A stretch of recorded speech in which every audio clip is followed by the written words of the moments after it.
Hello mga kapatid, no? Isang magandang araw sa inyong lahat. So ayan, no? Dinaanan namin itong ah, Governor Miranda Bridge 1, no? Kasi dalawa ito.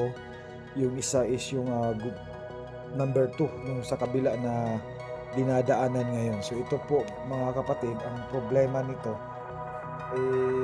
notice to the public ayon sa DPWH, no, kasi na bridge close ito, no, due to structural damage of multiple bridge components, no.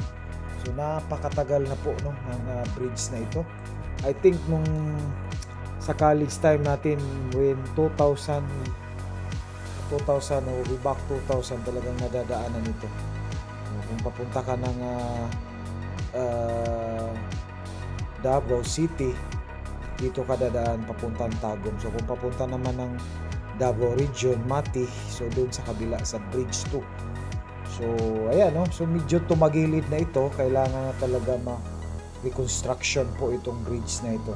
So yan po yung bridge 2 mga kapatid na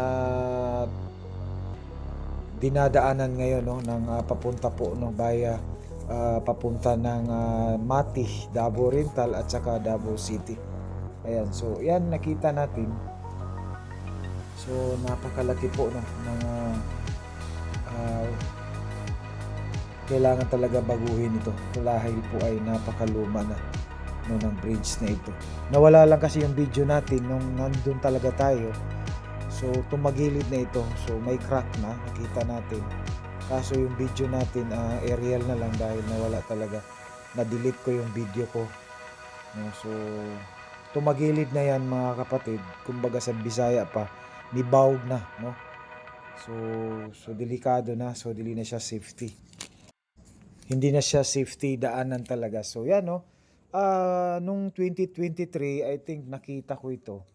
Yun lang pala siguro nung binakuran nila. Akala ko nadaanan ko ito noon na talagang ni-repair na. So yun pala yung yung bakod. Kaso wala na tayo, na delete yung video ko. So yan, may bakod kasi yan diyan na so hindi pwede makapasok diyan. So yan, no, kita natin tumagilid na talaga yung gitna. So ayan, no. So hanggang dito, hanggang sunod muli mga kapatid, no. Abang-abangan na lang natin ito kung kailan talaga ito masimulan sa reconstruction o pagbabago, no. Itong tulay na ito, itong Bridge 1, no, Governor Miranda. So maraming salamat. God bless you all as you watch. Bye-bye.